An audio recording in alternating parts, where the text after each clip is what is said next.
Un sismo de 6 grados se sintió en múltiples provincias del país. El epicentro fue en la provincia del Guayas. Hogares y oficinas fueron evacuados por precaución en Guayaquil y los cantones cercanos. Hasta ahora no se reportan víctimas ni grandes daños.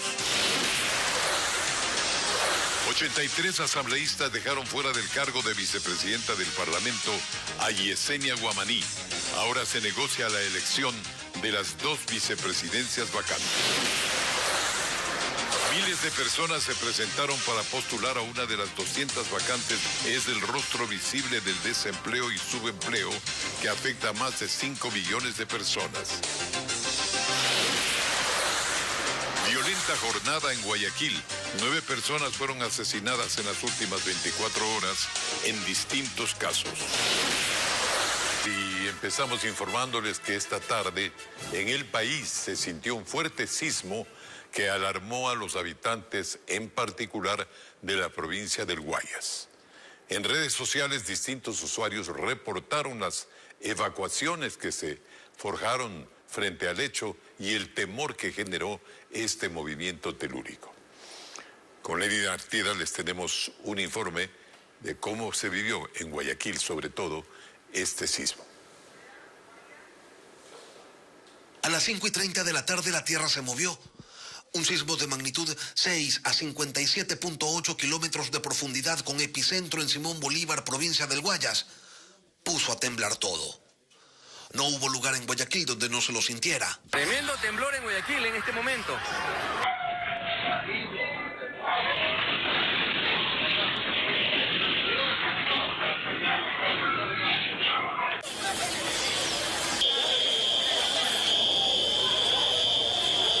En redes sociales, distintos usuarios reportaron las evacuaciones y el temor que el movimiento telúrico generó.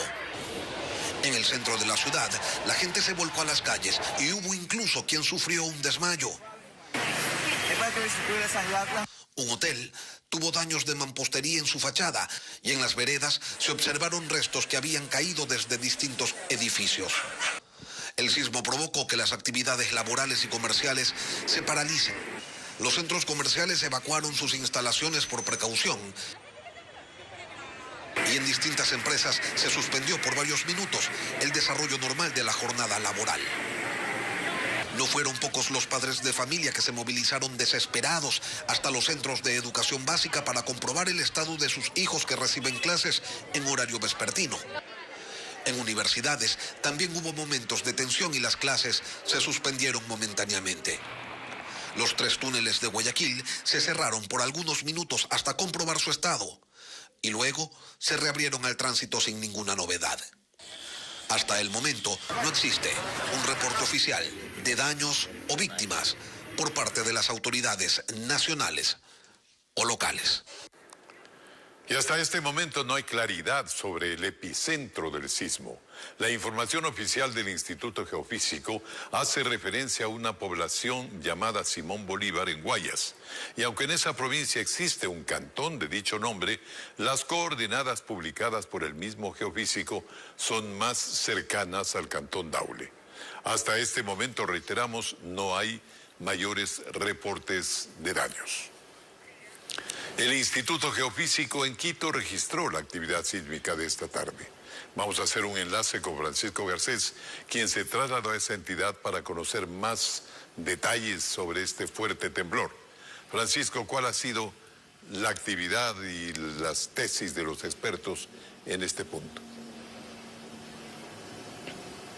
Sí, Alfonso, amigos, buenas noches. Efectivamente, nos encontramos en el Instituto Geofísico de la Escuela Politécnica Nacional. Aquí se trabaja intensamente desde que se produjo este sismo en la provincia de Guayas.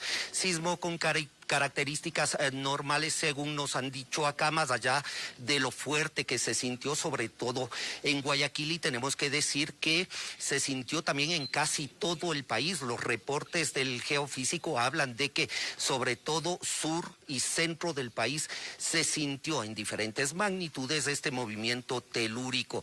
Se reportan daños también, pero de pequeña magnitud, daños no considerables hasta el momento. Evidentemente, a esta hora la las autoridades hacen las evaluaciones respectivas sobre los efectos de este movimiento telúrico que, para aclarar la duda, se produce a más o menos 12 kilómetros de distancia en dirección norte de la ciudad de Durán. Este es el epicentro del sismo registrado. Nos encontramos con Esteban Hernández, él es sismólogo de acá del Geofísico. ¿Qué podemos decir de este movimiento telúrico? Decíamos de que es un movimiento normal. ¿A qué se debe? Hoy tarde a las 5:30 ocurrió un sismo de magnitud 6.1. Este sismo no es poco común. Suele ocurrir en Guayaquil, hemos sentido a lo largo de los años. Este sismo también tuvo una magnitud, una profundidad más o menos profundo de 70 kilómetros, lo cual hizo que amortiguó en un sentido la intensidad que sintió la gente, tanto en Guayaquil como en áreas aledañas. Entonces estos sismos son bastante comunes y... Sí, Claro, ahora la diferencia es la magnitud. Estamos hablando de un sismo más fuerte de lo habitual, pero no presenta características distintas a los otros.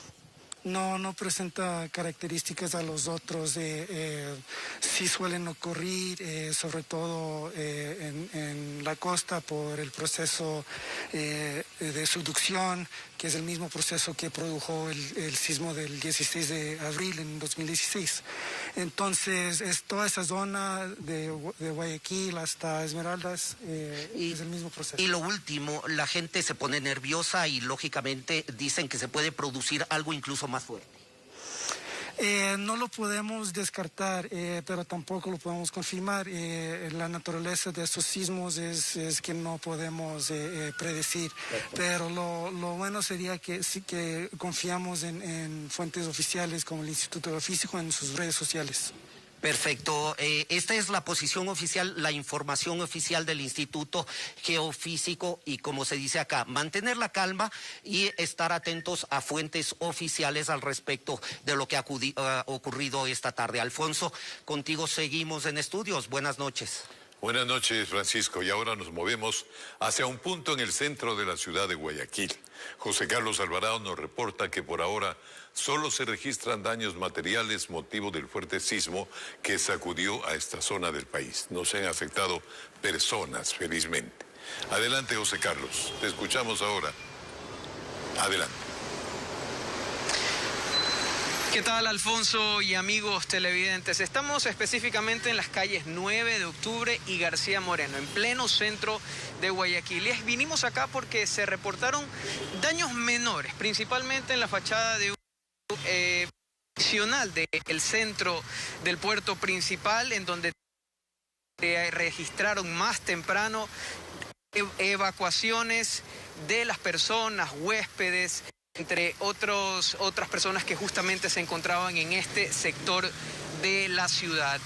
Mucho susto, obviamente, durante esta tarde, cuando se registró el sismo de 6 grados acá en el centro de Guayaquil. También en otros puntos de la ciudad, incluso en supermercados, se pudieron captar imágenes de cuando sucedió obviamente el movimiento telúrico. Las perchas obviamente se movieron, los productos cayeron, son parte un poco de las afectaciones que hasta el momento se reportan. No son daños mayores hasta el momento por el movimiento telúrico acá en la ciudad de Guayaquil. Hemos visto la situación en general en edificios públicos, hemos visto también la situación en edificios, de propiedad privada, que también se han reportado daños menores en unidades judiciales, entre otro tipo de viviendas también en el noroeste de la ciudad y también en el sur. Estamos recibiendo reportes de estos daños minoritarios hasta el momento. Reiteramos que son daños menores hasta el momento acá en la ciudad de Guayaquil, en el Boulevard 9 de Octubre, acá la tradicional avenida acá en el centro de la ciudad. También se reportaron evacuaciones en varias oficinas. Recordemos que es un sector de bastantes oficinas, justamente este sector de la ciudad de Guayaquil. Es el reporte que Estamos en el centro de la ciudad, pero en caso de que se genere nueva información, vamos a mantenerlos actualizados en relación a este movimiento telúrico que se dio esta tarde. Alfonso, seguimos contigo en estudios. Muy bien, José Carlos. Y para ampliarnos más acerca de estos daños causados por el fuerte sismo que se registró en la tarde en la localidad de Simón Bolívar, provincia del Guayas, hacemos contacto con Diego Cuenca, que se encuentra en el ECU 911 en San Borondón y nos va a contar los detalles. Adelante. ¿Qué tal, Alfonso y amigos en todo el país? Cuando son las 7 de la noche con 11 minutos, nosotros estamos acá en el ECU 911 del Cantón San Borondón para contarles cómo transcurre el monitoreo desde aquí. Ya varios del personal están recibiendo varias llamadas aquí que registran o reportan mampostería caída, algunas personas que han sufrido quebrantos en su salud por el susto que se ha vivido durante este sismo que se sintió acá en varias localidades de la provincia de Guayas. Como vemos en imágenes, le decíamos el monitoreo que se realiza desde el ECU 911 del Cantón San Borondón, acá en Guayas. Muchos de los policías, otros miembros de acá del ECU están recibiendo varias llamadas, pero vamos a conversar con el coordinador zonal encargado, Ervin Lisca, que nos va a comentar un poco sobre este reporte del sismo que se vivió acá. Temprano ustedes tuvieron que evacuar de este punto, pero ¿cómo siguió coordinando el ECU 911 desde acá? Bien, a partir de las 5:30 que se registró el sismo de 6.0 grados en escala de Richter, el epicentro fue en el Cantón Simón Bolívar. Nosotros acá tuvimos una afectación, obviamente por precaución. Lo que hicimos fue evacuar el edificio con todos los miembros, son alrededor de 100 consolas, 100 personas operativas. Luego de ello, automáticamente el sistema quedó registrado hacia Quito, las llamadas se redirigieron hacia Quito. Es decir, que desde Quito estuvieron atendiendo las emergencias. Nunca se paró el servicio del ECU 911, mientras que la sala estuvo siendo evaluada, viendo si hay alguna afectación.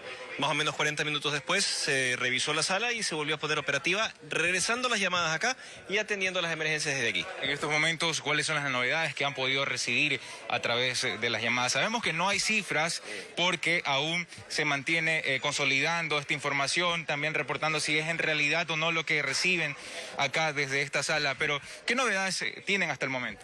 Bien, hemos tenido reportes de todo un poco. Realmente la cifra y el número real lo va a entregar la Secretaría de Riesgos.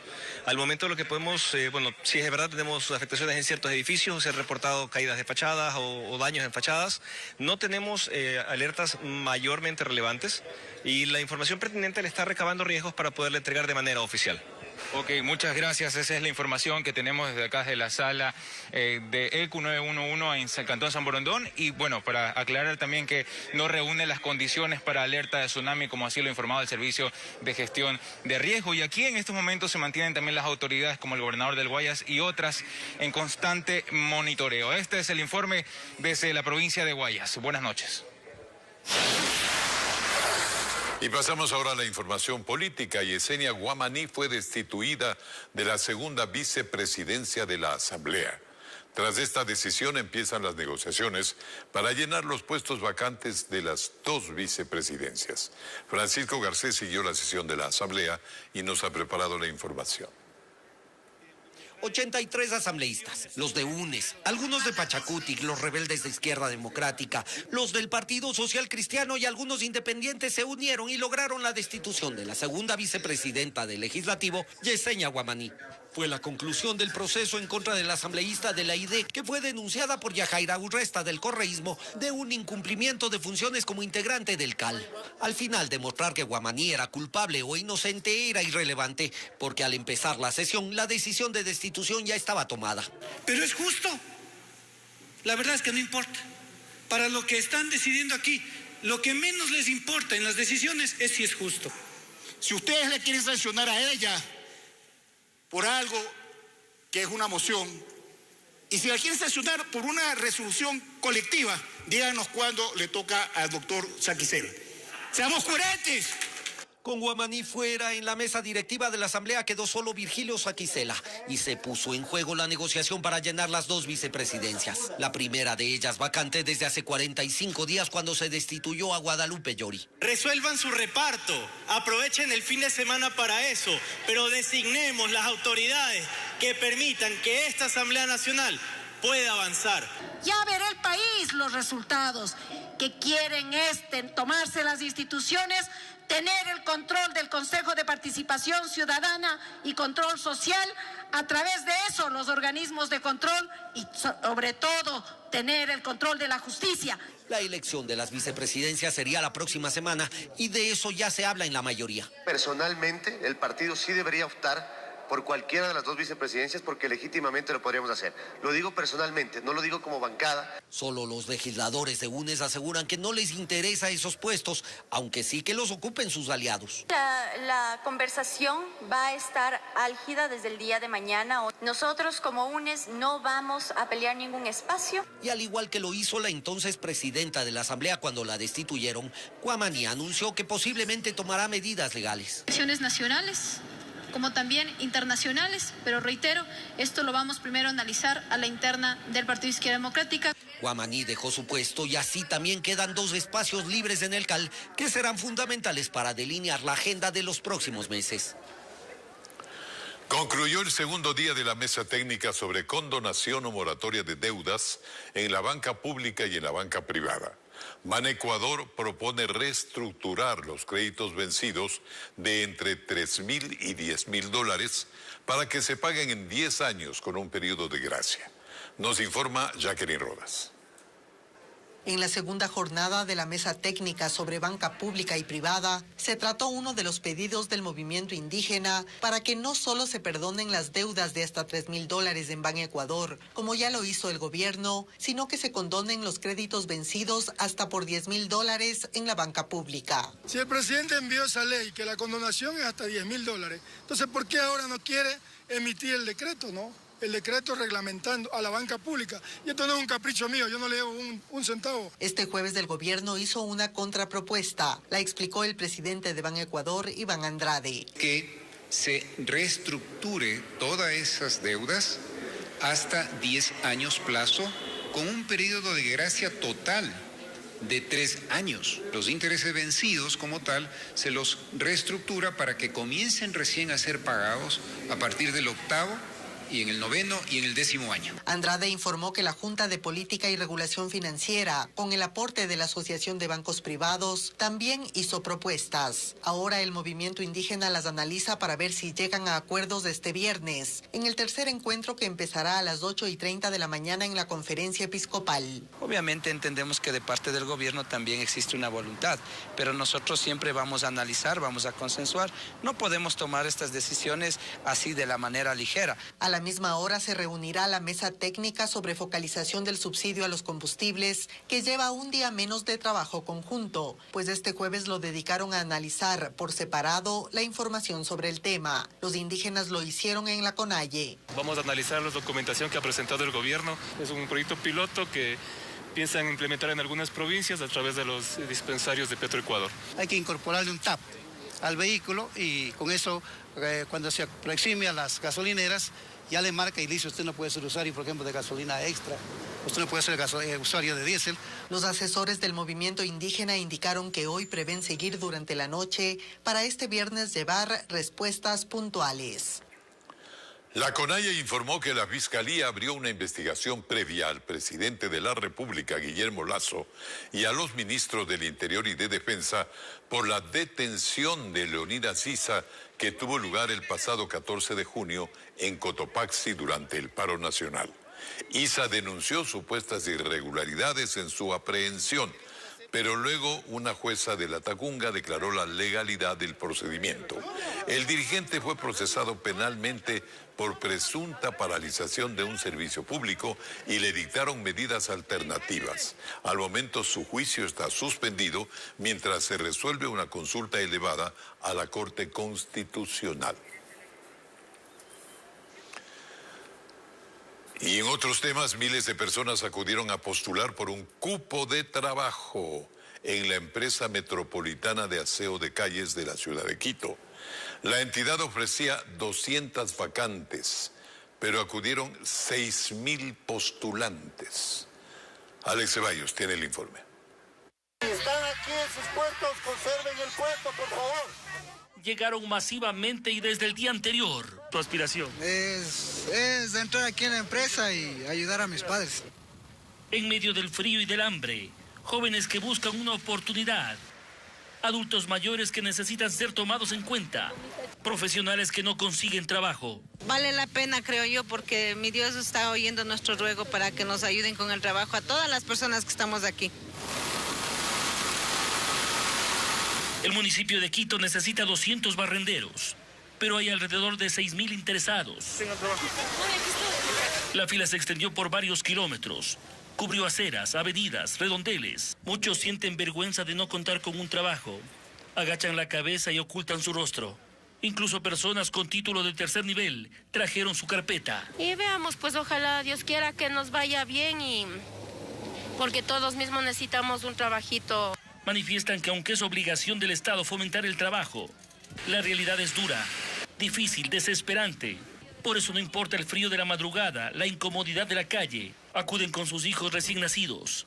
Nosotros no queremos bonos, queremos más plazas de trabajo. Toda la gente, mire, la cantidad de gente que estamos sin trabajo. Los aspirantes deberán presentar sus carpetas entre el 14 y 15 de julio. De ahí la empresa de aseo realizará la selección. Y lo que vamos a hacer es incluirles en un banco de elegibles para que en el futuro, cuando haya nuevos requerimientos, puedan ser considerados. Todos con la esperanza de un cupo, de por fin regresar a casa, con la buena noticia de que conseguí trabajo.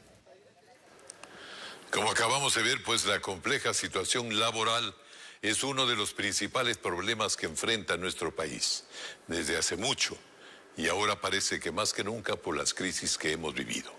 De la población económicamente activa, más de 5 millones de personas no tienen un empleo adecuado. Juan Carlos Asprúa nos actualiza los datos.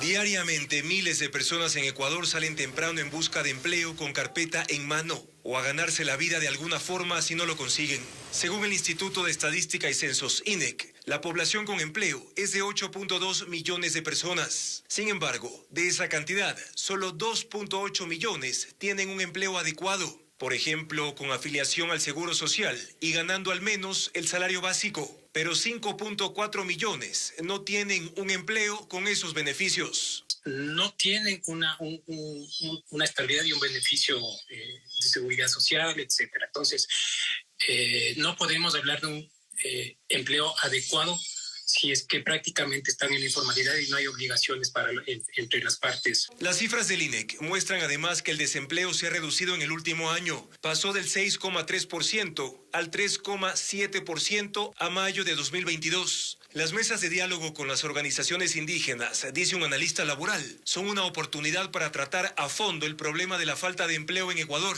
Y esto significa que educar a todas las partes. Yo primero empezaría con esas mesas de diálogo con todos los sectores de la sociedad y acercarles y decir que los puntos extremos no conllevan a mejorar el empleo en el Ecuador. Pero también impulsar una política pública que reactive al sector productivo. Creando las condiciones sociales, económicas apropiadas para que se pueda desarrollar, crear nueva industria, crear más fuentes de empleo. Fíjese usted, no creo yo que debe achicarse el Estado este momento, quizás más adelante, con otro tipo de políticas en las cuales se pueda trasladar al funcionario público al sector privado. Actualmente, entre 8 y 9 de cada 10 empleos los otorga el sector privado. Sí, hay desempleo y delincuencia también. En Televistazo le informaremos de una jornada de alta violencia en la ciudad de Guayaquil el día de hoy. 9 personas fueron víctimas de la violencia en diferentes lugares de la ciudad. Ya volvemos. En Ecuador se mantiene al alza la curva de contagios por COVID-19. En tanto, la Federación Médica Ecuatoriana llama al Ministerio de Salud a incrementar las pruebas rápidas para entregar cifras más cercanas a la realidad. Fabiola Santana nos cuenta sobre la situación en los laboratorios. En el Centro de Salud Las Casas, en el norte de Quito, los médicos notificaron a este ciudadano que dio positivo para COVID-19. Tenemos la C y la T. ¿Ya? Usted es positivo para COVID. Me sentía mal, dije, puede ser el COVID, porque había un sobrino mío que estuvo y tal vez él nos contagió. Era uno de los 10 nuevos casos confirmados tras la realización de 40 pruebas hasta antes de mediodía. Un promedio entre 30 a 60 pruebas diarias y más o menos estamos hablando que en positividad de las pruebas son un 30 a 40%. Según datos del Ministerio de Salud, la curva de contagios continúa al alza. En una sola semana, a mediados de mayo, habían 1.700 casos. A mediados de junio se registraron 7.200 casos. Y en la última semana, hasta el 9 de julio, se confirmaron 7.400 contagios. Sin embargo, la Federación Médica Ecuatoriana pide al Ministerio de Salud que sincere las cifras. Hacemos la exhortación hacia la Autoridad Sanitaria Nacional para que se realicen más pruebas. Pero para la Cruz Roja, muchos de los pacientes con síntomas gripales no acuden a realizarse la prueba, pues los confunden con influenza estacional. Todo debería ser considerado un COVID sospechoso hasta que se demuestre lo contrario. Los contagios contrastan con el estancamiento de las cifras de vacunación. De los 14 millones de personas con el esquema completo, 6.5 millones se han aplicado la tercera dosis y 911.000 la cuarta dosis. De allí que llaman a no descuidarse y aprovechar la ampliación del número de centros de inmunización. Madrugada y mañana de terror en Guayaquil. Balaceras en diferentes lugares de la ciudad dejan 9 personas asesinadas y más de 5 heridos. Entre las víctimas hay 2 mujeres trabajadoras del Ministerio de Salud y del IES. Melin Ochoa nos cuenta. La ola de violencia arrancó a la 1 de la madrugada del jueves cuando 2 sujetos armados llegaron hasta el velorio de una mujer que había sido asesinada un día antes por sicarios. En el velatorio dispararon 13 veces contra un hombre e hirieron a otras 4 personas más. Yo estaba ahí sentado con mi esposa y la verdad, yo vi unos 2 personas de moto y se bajó uno y vino caminando. Y cuando sacaron el arma y dispararon, ni el velorio no respetan a estas personas ya. Mientras tanto, a las 7 de la mañana, Karina Bravo, de 50 años, fue asesinada en el Guasmo Sur de Guayaquil. Ella trabajaba como funcionaria en el Ministerio de Salud y, según la policía, 2 sicarios a bordo de una motocicleta la interceptaron y le propinaron 4 disparos, uno de ellos en la cabeza. Los uniformados descartan el robo, pues la víctima tenía todas sus pertenencias. También se está viendo los videos para ver si se reconoce a las personas que lo hicieron. La señora no tiene antecedentes, es una funcionaria pública del Ministerio de Salud. Pero no fue el único hecho criminal que se registró en el sur de Guayaquil. Casi que a la misma hora, otra trabajadora de la salud fue baleada a pocos pasos de una de las puertas del Hospital Teodoro Maldonado Carpo. Y varias personas que aquí le apoyan a la señora y le trasladan hasta emergencia, donde ingresa inmediatamente a quirófano, pues y luego de la intervención y el primer reporte de los médicos nos indican que está fuera de peligro, está estable. Se trata de una doctora de 44 años que fue interceptada por un sujeto cuando llegaba a su trabajo. El criminal le disparó 6 veces y huyó. Sí, las pertenencias creo que había cogido un guardia de seguridad de aquí, de la empleada, entonces en eso se podría decir que se descarta el robo. Entre la tarde y mañana del jueves, solo en Guayaquil 9 personas fueron acribilladas en diferentes lugares del norte y sur del puerto principal, lo que la convierte en una de las ciudades más peligrosas del Ecuador. El gobierno nacional busca eliminar el hacinamiento carcelario hasta diciembre de este año. Para ello se enfocará en una sobrepoblación de cerca de 3.000 presos en las 36 cárceles del país. Fabiola Santana informa que el indulto en delitos menores y beneficios penitenciarios son las principales opciones que maneja el Ejecutivo. La sobrepoblación en las cárceles del país ha derivado en niveles de violencia que dejan 300 muertos solo entre diciembre de 2020 y mayo de 2022. De allí que el gobierno nacional se propuso hasta finales de año eliminar el hacinamiento carcelario, que a la fecha es del 8%. Es decir, en las 36 cárceles del país hay 32.600 presos y el Ejecutivo lo disminuirá a 30.000. ¿Cuáles son los caminos? Lo explica el director del Servicio de Atención a Privados de Libertad, SNAI. Poder agilitar todos estos trámites que nos permitirán tener aproximadamente unas 3.000 personas también que tengan esta viabilidad y trámites ágiles de los beneficios penitenciarios de quienes cumplieron el 30 y el 60% de su pena. Además, explica que enviaron una propuesta a la Asamblea Nacional que busca conceder a las personas de la tercera edad con discapacidad y enfermedades catastróficas el cumplimiento de sus penas bajo arresto domiciliario. También otros temas como son repatriaciones. Con Colombia tenemos alrededor de 250 personas, también con otros países como Perú con alrededor de 125. Los indultos también son una opción. 3 decretos ejecutivos ya han beneficiado a 800 presos por delitos menores y hasta fines de este mes se espera que la cifra suba a 1.700. Para el experto en seguridad Daniel Pontón, aunque la medida no es suficiente, es un buen camino. Eso es positivo, pero sin embargo son coyunturales. El sistema de seguridad tiene un problema estructural y hay otros problemas, por ejemplo, respecto al tema de infraestructura, qué tipo de centros necesitamos. A la reducción del hacinamiento se suma la incorporación de nuevos guías penitenciarios que el próximo año permitirán cumplir estándares internacionales para tener un guía por cada 8 presos. Y ahora les contamos que aunque ya han pasado 28 días desde que se declaró la emergencia sanitaria en el país mediante un decreto ejecutivo, el IES aún analiza si se acogerá o no a la medida. Esto a pesar de que en uno de sus hospitales el desabastecimiento de fármacos llega incluso al 50%. Carla Delgado nos cuenta que en otros sistemas, como en el ISPOL, ya se buscan estrategias para solucionar esta problemática.